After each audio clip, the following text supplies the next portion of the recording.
달이 뜬 밤이면 관아 뒷골목에서 풍경 소리가 들린다. 누군가 천천히 걸어오는 소리, 집신이 바스락거리는 소리, 그리고 여인의 낮은 노랫소리. 자란이가 돌아왔다. 사람들은 그렇게 속삭인다. 하지만 자란이 누군지, 왜 돌아왔는지는 아무도 입 밖에 내지 않는다. 이 이야기는 그 비밀에 관한 것이다. 100년 전, 한 기생과 양반 도련님 사이에 있었던 사랑과 배신, 그리고 복수에 관한 달빛도 외면한 이야기. 때는 조선, 서해 바닷바람이 차갑게 부는 어느 고을. 그곳 기방에 자란이라는 기생이 있었다. 자란은 16에 기방에 팔려왔다. 아버지가 도박으로 진 빚 때문이었다. 어미는 울며 자란의 손을 놓았고 자란은 그날 이후 단 한 번도 집으로 돌아가지 못했다. 기방의 삶은 가혹했다. 매일 밤 술상을 날랐고 손님들의 거친 손길을 피해야 했으며 포주 마님의 매를 맞아야 했다. 하지만 자란에게는 한 가지 위안이 있었다. 가야금이었다. 밤이 깊으면 자란은 혼자 골방에 앉아 가야금 줄을 뜯곤 했다. 그 소리는 슬펐지만 아름다웠고 자란은 그 소리 속에서만큼은 자유로운 사람이 될 수 있었다. 그해 봄, 비가 억수같이 쏟아지던 날이었다. 자란은 기방 처마 아래 서서 빗물이 떨어지는 걸 바라보고 있었다. 그때였다. 실례지만 잠시 비를 피해도 되겠나? 낯선 목소리가 들렸다. 고개를 들자 한 젊은 선비가 서 있었다. 비에 흠뻑 젖은 도포, 물기에 찰랑이는 가끈, 그리고 맑은 눈동자. 자란은 순간 숨이 멎는 듯했다. 드십시오. 자란이 한 걸음 비켜서자 선비는 고맙다는 듯 고개를 숙였다. 이름이 어찌 되나? 자란입니다. 잘한 아름다운 이름이구나. 선비는 빗소리를 들으며 말했다. 나는 김도윤이라 한다. 한양에서 공부하다가 이곳에 잠시 머물게 되었네. 양반 도련님께서 어찌 이런 곳에. 양반이라 글쎄. 나는 그저 책을 좋아하는 사람일 뿐이야. 도윤은 웃었다. 그 웃음은 자란이 본 어떤 남자의 웃음과도 달랐다. 꾸밈이 없었고 따뜻했으며 자란을 사람으로 대했다. 비는 한참 동안 그치지 않았고 두 사람은 처마 아래서 짧지만 긴 이야기를 나누었다. 도윤이 떠날 때쯤 자란은 조심스럽게 물었다. 또 오실 겁니까? 도윤은 잠시 망설이다가 대답했다. 비가 오면 또 올지도 모르지. 그리고 그는 빗속으로 사라졌다. 자란은 한참 동안 그 자리에 서 있었다. 가슴 한편이 따뜻하게 데워지는 기분이었다. 그 후로 비가 올 때마다 도윤은 기방 처마 아래를 찾아왔다. 두 사람은 비를 핑계 삼아 짧은 이야기를 나누었다. 오늘은 무슨 책을 읽으셨어요? 춘향전을 읽었네. 춘향이가 이도령을 기다리는 장면에서 마음이 아팠어. 왜요? 기다림이란 게 참 잔인한 일이구나 싶어서. 자란은 고개를 숙였다. 도윤은 자란의 손을 보며 말했다. 자란, 내가 가야금을 탄다고 들었어. 예, 조금. 들려줄 수 있겠나? 자란은 망설이다가 골방으로 가 가야금을 가져왔다. 처마 아래 앉아 줄을 뜯기 시작했다. 빗소리와 가야금 소리가 어우러지자 세상이 온통 물과 음악으로 물들었다. 도윤은 눈을 감고 들었다. 연주가 끝나자 도윤이 조용히 말했다. 아름답구나. 네, 음악은 슬픔 속에 희망이 있어. 자라는 얼굴이 붉어졌다. 도련님께서 그렇게 말씀하시니 부끄럽습니다.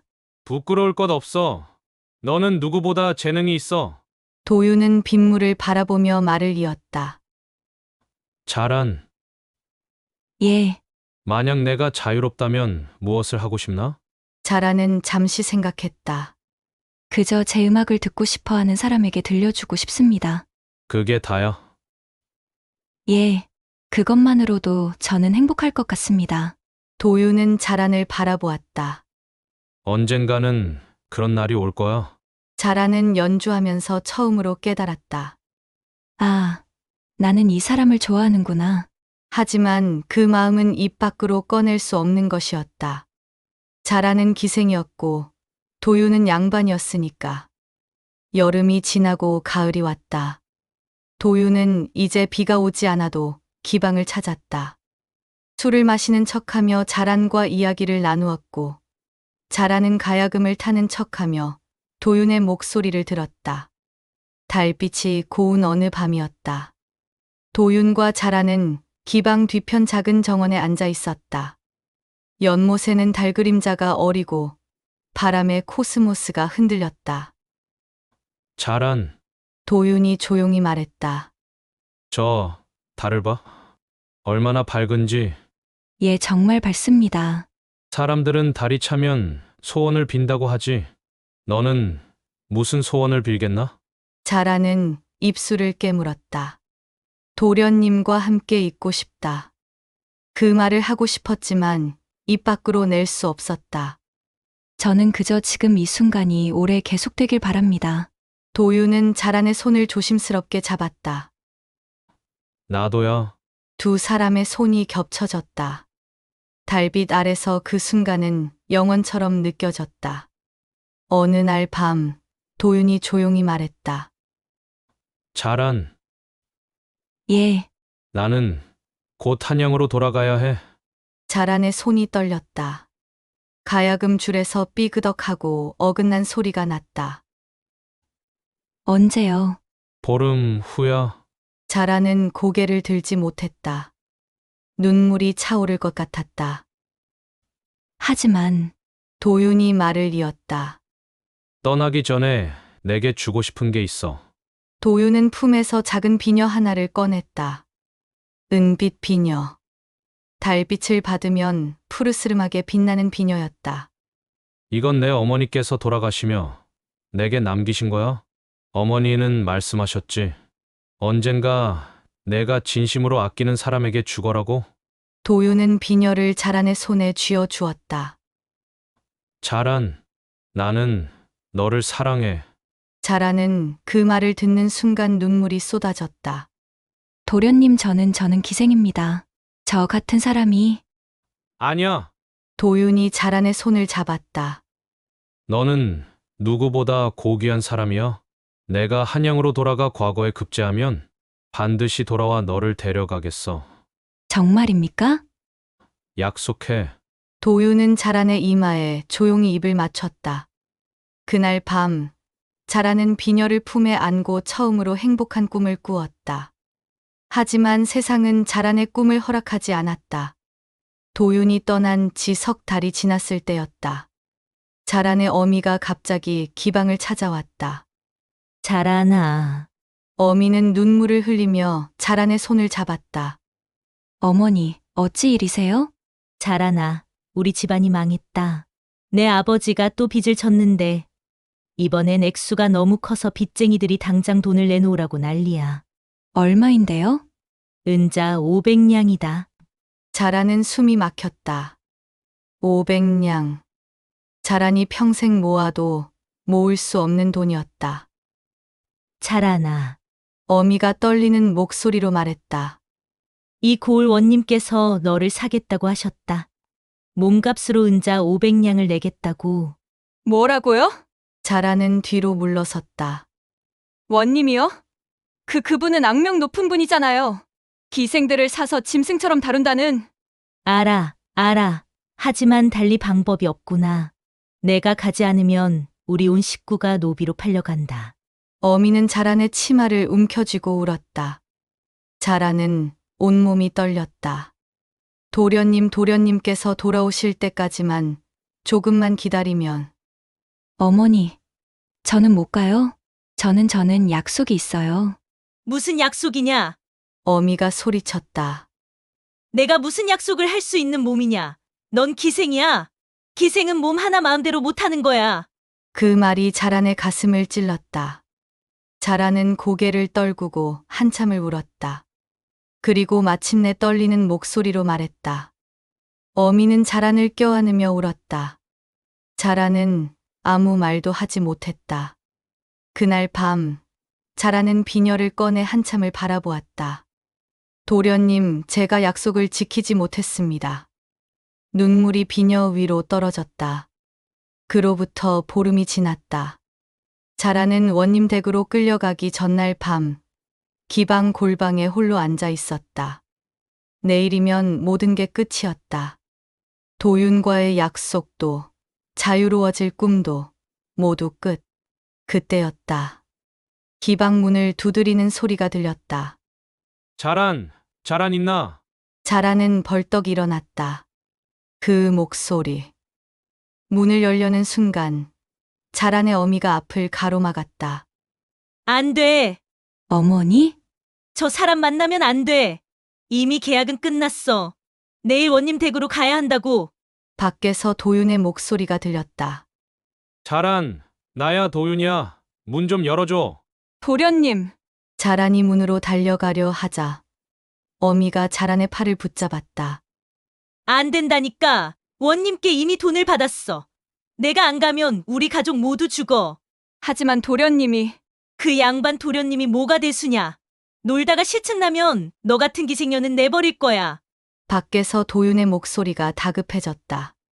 자란, 내가 과거에 급제했어. 이제 너를 데려갈 수 있어. 제발 나와줘. 자란은 눈물을 흘리며 외쳤다. 도련님, 하지만 어미는 자란을 골방 안으로 밀어넣고 문을 걸어 잠갔다. 어머니, 제발. 자란이 문을 두드렸지만 어미는 밖으로 나가 도윤에게 소리쳤다. 도련님, 자란이는 이미 다른 곳에 팔렸습니다. 더 이상 여기 오지 마십시오. 뭐라고? 도윤의 목소리가 떨렸다. 안 됩니다. 내가 몸값을 치르겠습니다. 당장 포주를 만나게 해주시오. 소용없어요. 계약은 이미 끝났고 내일이면 자란이는 원님 댁으로 갑니다. 원님이라니 그럴 순 없소. 원님은 악독한 사람이오. 자란을 그 사람 손에 넘기면 됐어요. 양반 도련님이 기생년 하나 가지고 뭘 이리 난리요. 어서 돌아가세요. 어미는 도윤을 밀쳐냈다. 도윤은 비틀거렸다. 자란. 골방 안에서 자란의 울음소리가 들렸다. 도련님, 도련님. 도윤은 다시 문으로 달려들었지만 어미와 기방 하인들이 도윤을 끌어냈다. 놔 주시오. 자란을 만나게 해달라고. 어서 끌어내. 하인들이 도윤을 골목으로 내던졌다. 도윤은 진흙 바닥에 쓰러졌다. 비가 내리기 시작했다. 도윤은 진흙 속에서 떨리는 손으로 일어났다. 자란. 그는 비틀거리며 원님 댁으로 향했다. 빗속을 헤치며 도윤은 원님의 사랑채 앞까지 갔다. 온몸이 흠뻑 젖었고 숨이 가빠왔지만 도윤은 멈추지 않았다.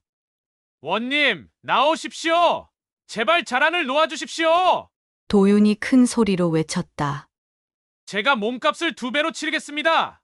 아니, 3배라도 좋습니다. 제발. 관아 문이 열렸다. 하지만 나온 건 원님이 아니라 포졸들이었다. 이놈! 감히 원님 댁 앞에서 고함을 치느냐! 제발 자란을 만나게만 해 주십시오. 닥쳐! 포졸 하나가 도윤의 뺨을 후려쳤다. 도윤은 비틀거렸다. 그 기생년은 이미 원님 것이다! 양반 도련님이라고 해서 함부로 날뛰지 마라! 포졸들은 도윤을 골목으로 끌고 가 몽둥이로 마구 때렸다. 도윤은 피를 토하며 쓰러졌다. 갈비뼈가 부러지는 소리가 둔탁하게 울렸다. 다시는 이곳에 얼씬거리지 마라! 포졸들이 사라진 후 도윤은 빗물과 피가 섞인 골목 바닥에 한참을 누워 있었다. 온몸이 부서진 것처럼 아팠다. 하지만 더 아픈 건 가슴이었다. 자란 미안해. 내가 지키지 못했어. 도윤은 비틀거리며 일어나 객잔으로 돌아갔다. 그날 밤 도윤은 끝내 일어나지 못했다. 원래 그는 폐병을 앓고 있었다. 한양에서 과거를 보며 무리를 했고 이곳까지 오는 길에 병이 더 깊어졌다. 거기에 빗속에서 얻어맞기까지 하니 몸이 견딜 리 없었다. 사흘 후 도윤은 객잔방에서 차갑게 식은 채 발견되었다. 그의 손에는 편지 한 장이 쥐어져 있었다. 자라에게 이 편지가 내게 닿을지 모르겠구나. 나는 이미 많이 아파. 의원은 오래 못 산다고 했어. 그래서 과거에 급제하면 마지막으로 너를 자유롭게 해주려 했어.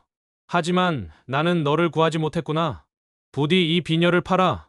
그 돈으로 고을을 떠나. 그리고 행복해. 너를 사랑했어. 도윤. 그 편지는 객잔 주인이 기방으로 가져갔지만 포주 마님은 편지를 받아들고 그대로 불에 던져버렸다. 쓸데없는 거. 편지는 활활 타올라 재가 되었다. 자라는 끝내 도윤의 마지막 말을 듣지 못했다. 원님 댁에서의 삶은 지옥이었다. 자라는 매일 술상을 날라야 했고 원님의 거친 손길을 견뎌야 했다. 이리 와. 원님이 자란의 손목을 잡아당겼다. 춤을 춰라. 예, 자라는 떨리는 몸으로 춤을 췄다. 원님은 술을 마시며 자란을 훑어보았다. 이생 주제에 무슨 정조를 지키려 하느냐? 내 놈은 내 것이다. 원님이 술잔을 던졌다. 술잔이 바닥에 깨지며 자란의 발목을 스쳤다. 피가 흘렀지만 자란은 아무 말도 하지 못했다. 이리 와. 이 천한 거다. 원님이 자란의 머리채를 잡아당겼다. 자란은 비명을 삼키며 눈을 질끈 감았다. 도련님 제발 저를 데려가 주세요. 며칠 후 원님은 술에 취해 자란을 기둥에 묶었다. 내 놈 같은 년은 이렇게 해야 말을 듣지. 원님은 자란의 등을 회초리로 때렸다. 자란의 얇은 옷이 찢어지고 피가 배어나왔다. 자란은 신음을 삼켰다. 눈물이 주르륵 흘러내렸다. 울어봤자 소용없다. 내년은 평생 내 소나귀에서 벗어날 수 없어. 원님은 자란을 풀어주지 않고 그대로 밤새 묶어 두었다. 자란은 기둥에 기댄 채 의식을 잃었다. 꿈속에서 도윤이 보였다. 도련님 제발 저를 데려가 주세요. 하지만 도윤의 모습은 점점 흐려져 갔다. 자란은 손을 뻗었지만 아무것도 잡을 수 없었다. 겨울이 왔다. 원님의 학대는 날이 갈수록 심해졌다. 자란의 몸은 멍투성이가 되었고 갈비뼈는 부러졌으며 손톱은 뜯겨나갔다. 원님 부인 또한 자란을 미워했다. 내 탓에 대감께서 날 거들떠보지 않는다.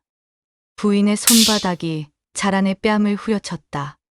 자란은 비틀거리며 벽에 머리를 부딪혔다. 피가 흘렀다. 이 천한 것. 당장 나가. 부인이 자란을 발로 찼다. 자란은 마루 아래로 굴러떨어졌다. 등뼈가 돌에 부딪혀 숨이 턱 막혔다. 자란은 그 자리에 쓰러진 채 하늘을 바라보았다. 겨울 하늘은 잿빛이었고 눈발이 흩날렸다. 아, 도윤 저 이제 그만하고 싶어요. 그날 밤 자란의 어미가 몰래 원님 댁을 찾아왔다. 자란은 골방에 쓰러진 채 누워 있었다. 자라나. 어미는 눈물을 흘리며 자란의 손을 잡았다. 자란이 가까스로 눈을 떴다. 어머니, 어미는 떨리는 목소리로 말했다.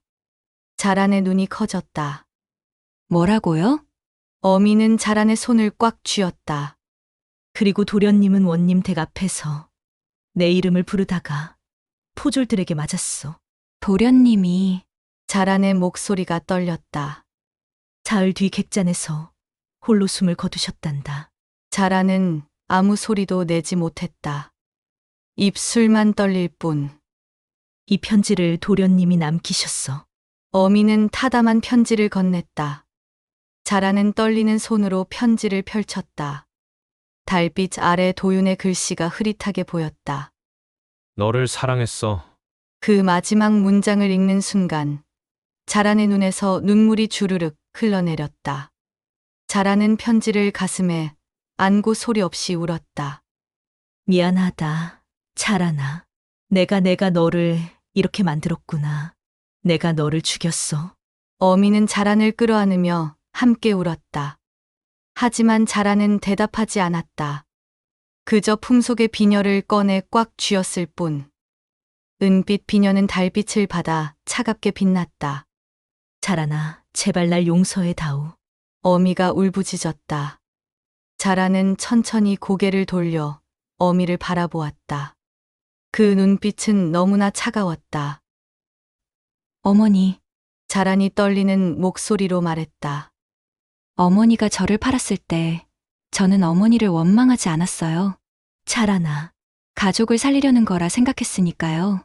자란의 목소리가 점점 작아졌다. 하지만 도련님을 내쫓은 건, 그건 자라는 더 이상 말을 잇지 못했다. 눈물이 비녀 위로 떨어졌다. 용서해 줘. 자라나. 제발. 하지만 자란의 눈은 이미 감겨가고 있었다. 도련님, 제가 이제 갈게요. 조금만 기다려 주세요. 자란의 숨소리가 점점 작아졌다.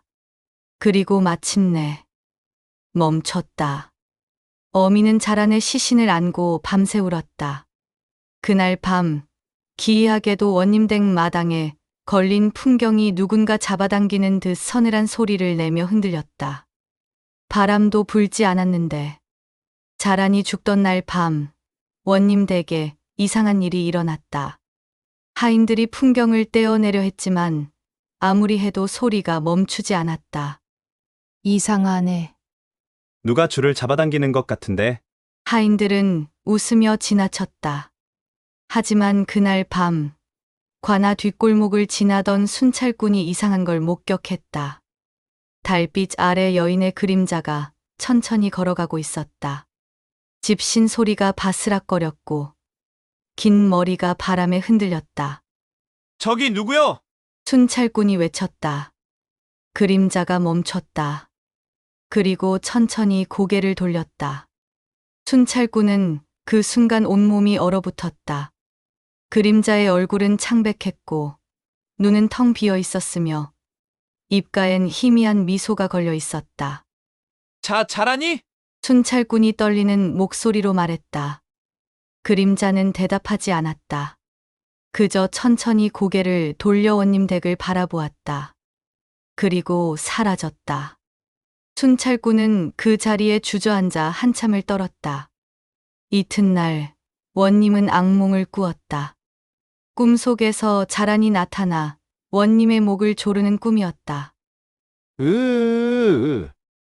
원님은 비명을 지르며 깼다. 온몸이 식은땀으로 젖어 있었다. 꿈이다. 그저 꿈이야. 원님은 스스로를 다독이며 술을 마셨다. 하지만 그날 밤부터 원님은 매일 같은 꿈을 꾸었다. 자란이 나타나 차갑게 웃으며 원님을 바라보는 꿈. 그리고 어느 날부터는 꿈이 아닌 현실에서도 이상한 일이 벌어졌다. 원님이 혼자 사랑채에 있을 때 갑자기 방 안 온도가 뚝 떨어졌다. 입김이 하얗게 나올 정도로 차가워졌다. 등불이 깜빡거렸고 어디선가 가야금 소리가 희미하게 들려왔다. 원님은 주위를 둘러보았지만 아무도 보이지 않았다. 누구냐? 대답은 없었다. 하지만 가야금 소리는 계속되었다. 그리고 그 소리 사이로 여인의 낮은 노랫소리가 섞여 들어왔다. 원님은 온몸에 소름이 돋았다. 그 목소리를 그는 알고 있었다. 자란의 목소리였다. 자란이 죽은 지 한 달이 지났을 때였다. 원님은 혼자 사랑채에 앉아 술을 마시고 있었다. 밤은 깊었고 달빛만이 방 안을 비췄다. 그때였다. 어디선가 가야금 소리가 들려왔다. 원님은 고개를 들었다. 누구냐? 아무도 대답하지 않았다. 하지만 가야금 소리는 계속되었다. 슬프고 서늘하며 원망이 가득 담긴 소리. 원님은 떨리는 손으로 방문을 열었다. 마루 끝에 누군가 앉아 있었다. 긴 머리, 흰 치마, 그리고 가야금을 타는 여인. 자라니? 원님이 뒤로 물러섰다. 여인은 천천히 고개를 들었다. 창백한 얼굴, 텅 빈 눈동자, 그리고 입가에 차가운 미소. 왜? 왜 여기 있느냐? 내 놈은 죽지 않았느냐? 원님이 떨리는 목소리로 외쳤다. 자라는 대답하지 않았다. 대신 가야금 줄을 한 번 더 뜯었다. 그 소리와 함께 방 안의 모든 등불이 꺼졌다. 칠흑 같은 어둠 속에서 자란의 목소리가 들렸다. 당신 때문에 모든 것이 무너졌습니다. 아, 아니다. 내가 뭘 잘못했느냐? 내 놈을 먹여 살려줬잖느냐? 먹여 살렸다고요? 자란이 한 걸음 다가왔다. 바닥을 스치는 집신 소리가 바스락 바스락 서늘하게 울렸다. 당신은 저를 짐승처럼 다뤘습니다. 때렸고 욕했으며 제 몸을 찢었습니다. 그건 내 놈이 기생이니까. 기생이라고 해서 사람이 아닙니까? 자란의 얼굴이 원님 앞까지 다가왔다.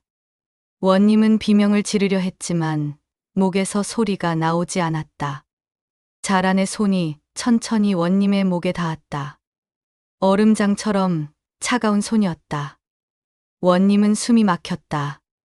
손으로 자란의 팔을 잡으려 했지만 손이 허공만 스쳤다. 자란의 몸은 실체가 없었다. 하지만 목을 조이는 압박감만은 너무나 생생했다. 원님의 얼굴이 붉게 변했다. 귀에서는 가야금 소리가 울렸고 코끝에선 썩은 꽃 냄새가 났으며 혀끝에선 쇳물 맛이 번졌다. 원님의 눈앞에 자란의 얼굴이 가까이 다가왔다. 그 얼굴은 웃고 있었다. 하지만 그 웃음은 원님이 본 어떤 것보다 끔찍했다. 회초리로 맞았을 때 느꼈던 고통을 기억하십니까? 원님의 등에 뜨거운 불길이 지나가는 듯한 통증이 몰려왔다. 기둥에 묶여 밤새 서 있었던 추위를 기억하십니까? 원님의 온몸이 얼어붙는 듯 차가워졌다. 손톱이 뜯겨나갈 때 느꼈던 아픔을 기억하십니까? 원님의 손톱 밑에서 찢어지는 듯한 고통이 느껴졌다. 이제 당신도 느껴보십시오. 제가 느꼈던 모든 것을. 원님은 비명을 지르려 했지만 소리가 나오지 않았다. 도윤, 제가 이제 갑니다. 자란의 목소리가 점점 멀어졌다. 그리고 마침내 원님의 몸이 축 늘어졌다. 다음 날 아침 하인들이 원님의 방을 열었을 때 원님은 눈을 크게 뜬 채 바닥에 쓰러져 있었다. 숨은 이미 끊어진 지 오래였다. 그 얼굴에는 끔찍한 공포가 덕지덕지 남아 있었다. 입은 크게 벌어져 있었고 눈동자는 무언가를 보고 경악한 듯 튀어나와 있었다. 기이한 것은 원님의 몸 곳곳에 설명할 수 없는 상처들이 있었다는 점이다. 등에는 회초리로 맞은 듯한 자국, 손목과 발목에는 밧줄에 묶인 듯한 자국, 손톱 밑에는 뜯겨진 듯한 상처. 하지만 피는 한 방울도 나지 않았다. 마치 오래전에 생긴 상처처럼 말라 있었다. 그리고 원님 앞 책상 위에는 은빛 비녀 하나가 놓여 있었다. 바로 자란이 죽을 때 머리에 꽂고 있던 그 비녀. 하인 하나가 비녀를 집어들려고 손을 뻗었다.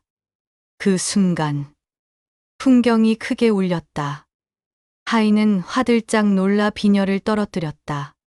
비녀는 바닥에 떨어져 달그락 소리를 내며 굴렀다. 그리고 이상하게도 비녀가 멈춘 곳은 정확히 자란의 시신이 묻힌 뒷산 방향을 가리키고 있었다. 원님이 죽었다는 소식은 순식간에 고을에 퍼졌다. 사람들은 입을 가리고 속삭였다. 자란이가 돌아왔나 보지. 원님이 죽은 밤 가야금 소리가 들렸다더라. 그리고 다음 날 자란이 무덤 위에 비녀가 꽂혀 있었다지. 자란의 어미는 자란의 무덤 앞에서 끝내 무릎을 꿇었다. 자란아, 어미가 잘못했다. 어미가 너를 죽였구나. 어미는 무덤 앞에서 사흘 밤낮을 울다가 그대로 숨을 거뒀다. 사람들은 어미를 자란의 무덤 옆에 묻어 주었다. 그리고 그날 밤 기이한 일이 벌어졌다. 두 무덤 사이에서 하얀 꽃 한 송이가 피어났다. 한겨울인데도 그 꽃은 시들지 않고 달빛을 받아 빛났다. 사람들은 그 꽃을 원한 꽃이라 불렀다. 그 후로 100년이 흘렀다. 자란의 이야기는 이제 아무도 기억하지 않는다. 하지만 매년 첫눈 오는 밤이 되면 그 고을을 지나는 사람들은 이상한 일을 겪곤 한다. 어디선가 가야금 소리가 들리고 누군가 뒤에서 걸어오는 기척이 느껴진다. 돌아보면 아무도 없다. 하지만 눈 위에는 발자국이 선명히 남아있다. 작은 집신 자국. 그리고 그 옆에 남자의 큰 발자국. 두 사람은 함께 걷고 있는 것이다. 어느 겨울 밤, 한 나그네가 고을을 지나다가 그 발자국을 발견했다. 이상하네. 분명 아무도 없는데. 나그네가 발자국을 따라가자 발자국은 옛 기방터로 이어졌다. 기방은 이미 무너져 폐허가 되어 있었다. 하지만 그곳 처마 아래에서 나그네는 이상한 것을 보았다. 두 개의 그림자가 나란히 서 있었다. 한 사람은 가야금을 들고 있었고 다른 한 사람은 우산을 펼치고 있었다. 저기 누구십니까? 나그네가 물었다. 그림자들은 천천히 고개를 돌렸다. 여인의 얼굴은 창백했지만 평화로워 보였고 남자의 얼굴은 온화한 미소를 띠고 있었다. 두 사람은 나그네를 향해 고개를 숙였다. 그리고 천천히 눈 속으로 사라졌다. 나그네는 한참을 서 있다가 떠는 목소리로 중얼거렸다. 자란이와 도윤인가?